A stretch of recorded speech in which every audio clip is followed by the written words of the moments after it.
Hello, welcome to the Daily Moth. Today is Monday, January 6th. I hope you had a great weekend. Are you ready for the news? Let's go.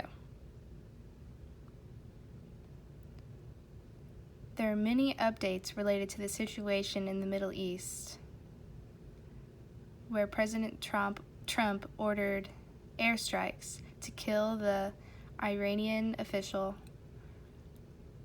Qasem Soleimani. There's a very large gathering in a city in Iran. Thousands and millions of people flooded the area wearing black somber clothes and carrying pictures of Soleimani, and angry people burning American flags and Israeli flags as well. And on Friday, an Iranian official identified 35 places targeted in the Middle East that they would attack people in America and their alliances.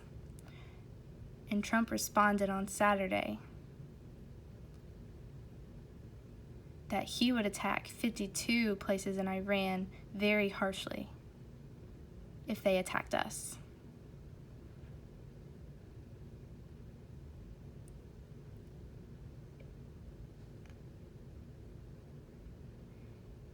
Many people are criticizing him because crime in international affairs, because those cultural places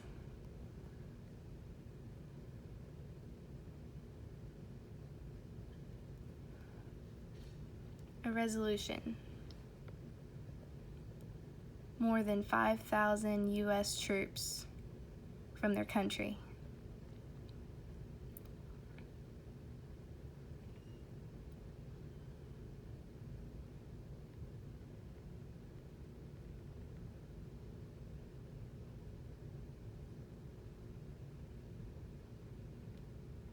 In that situation,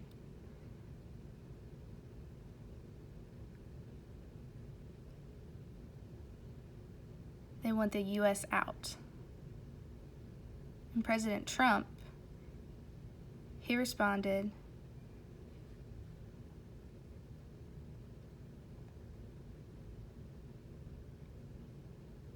plus Trump requires payment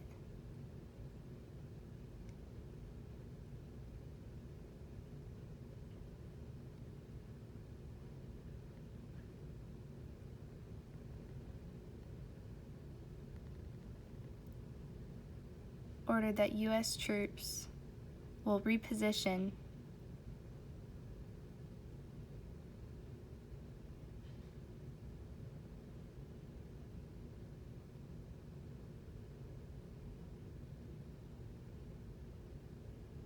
there was confusion about that.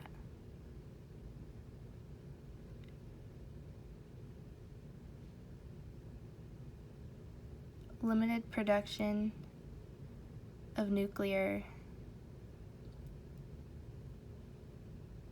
And a nuclear researcher was observing Iran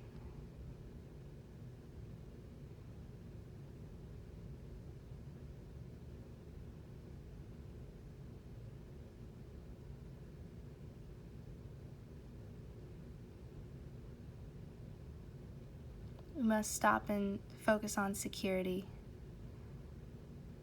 3,000 more troops ordered to be sent to the Middle East, and maybe 4,000 more troops following them. They will send 6 airplanes or jet planes to be ready to go to Iran just in case it's needed or necessary. Nancy Pelosi said her suggestion for a resolution is to limit Trump and the troops' relationship with Iran.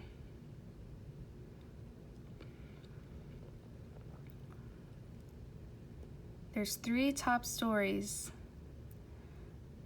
One is Harvey Weinstein and his addiction with recent sexual crimes in LA. These new addictions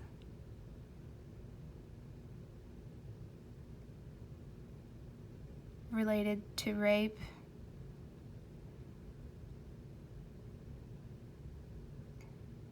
and he has a walker because he just recently had back surgery.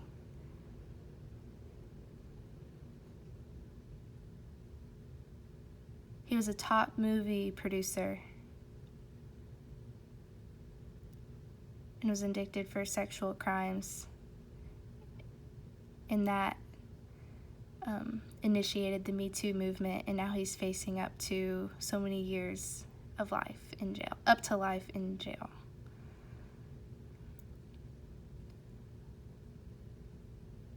John Bolton, he went under oath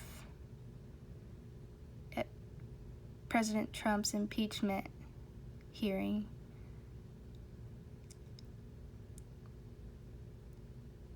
It was a really big deal.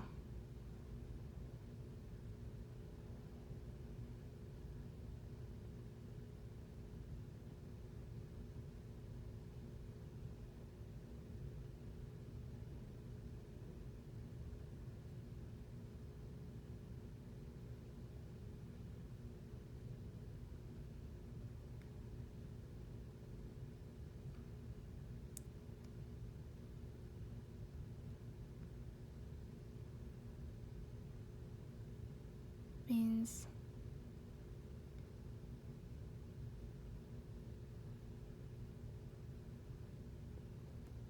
third news, American troops and 2 nurses died yesterday on Sunday in an attack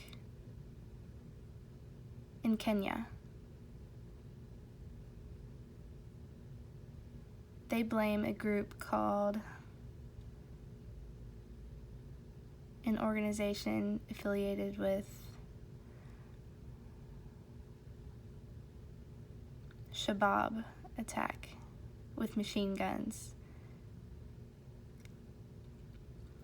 and force the soldiers out.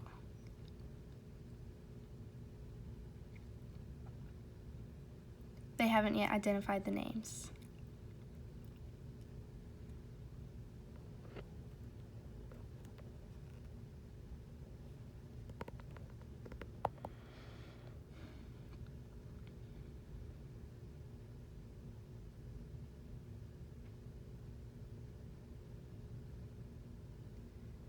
A 5.8 magnitude earthquake hit Puerto Rico this morning. In a beautiful landscape called the Vienna. You can see the picture of it here, the before and after. And the arch collapsed. And people are really distressed about it because a lot of visitors and tourists would come to see this this site, and it brought in a lot of people.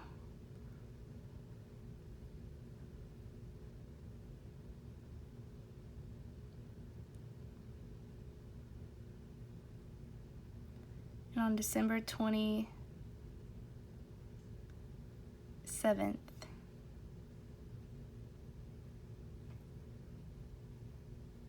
and rocks were flying, but no casualties.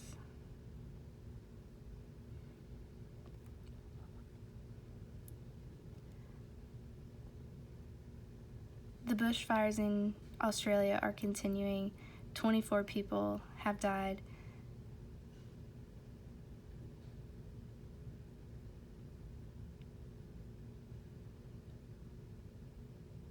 One family, the parents were deaf, lost their home in the fire. The names Angus and 3 daughters, hearing daughters. They had a dairy farm on 50 acres of land in the rural country in southeast in that area.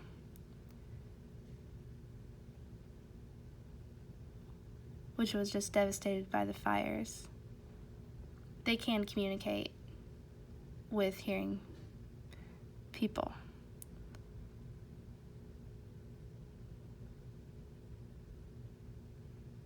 As the fire approached, the woman and her 3 children, they evacuated, but the father and his father stayed to keep watch on the land.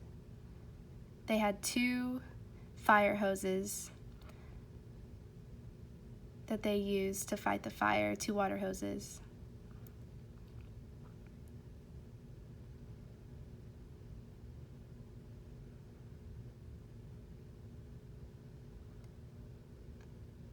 (48°C in Fahrenheit).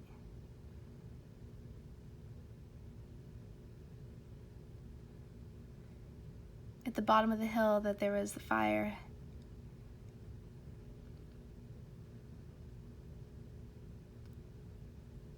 So they took turns fighting the fire.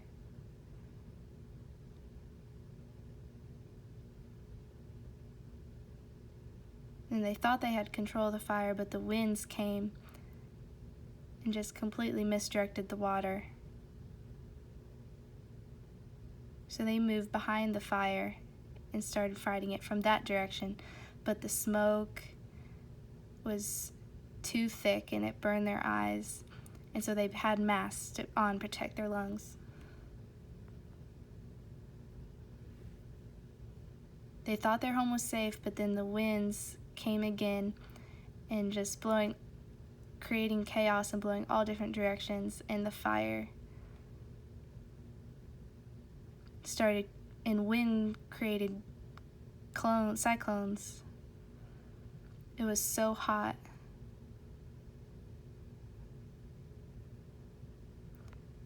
And it grew so intense that they didn't have any option but to evacuate.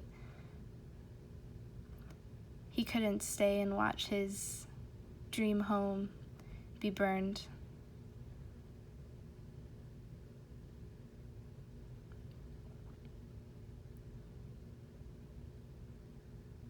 Now I'm going to show pictures of the home before the fire and then after.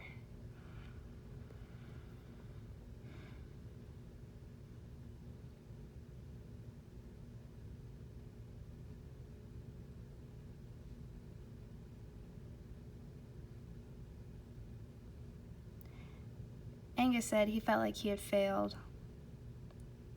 But his wife, Steph, she was upset about the fire, but she was very proud of her husband, Angus, and happy that he had escaped the fire and was able to reunite with their family. And house and material possessions, those can be replaced, but his life can't be replaced.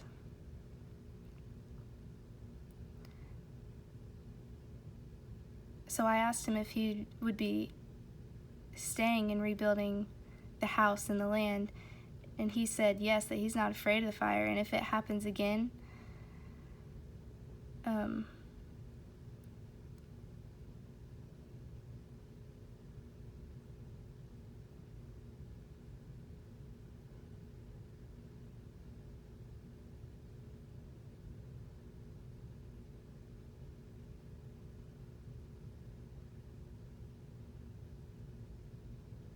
there's been no rain, very dry in 2019.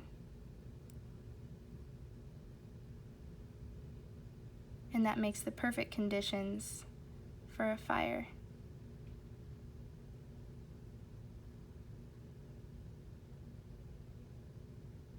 In 2018, this has happened where people had to evacuate, but it's not like now. Now the fires are stronger and faster.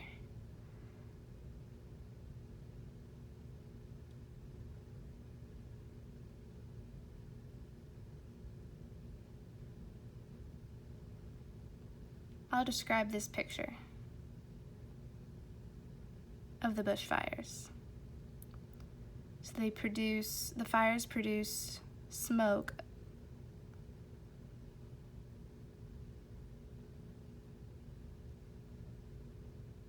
and then there's strong winds and lightning.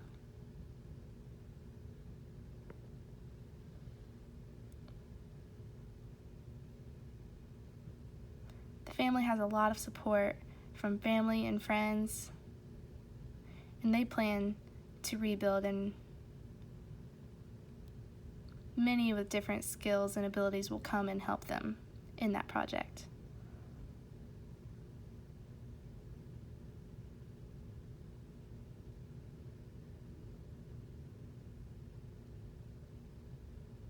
Thank you, family, for sharing your stories with us, and we wish you luck in the future and for your safety and health.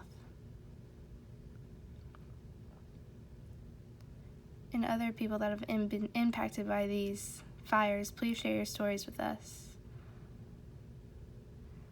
Well, that's all for today. We'll see you tomorrow, and stay with the light.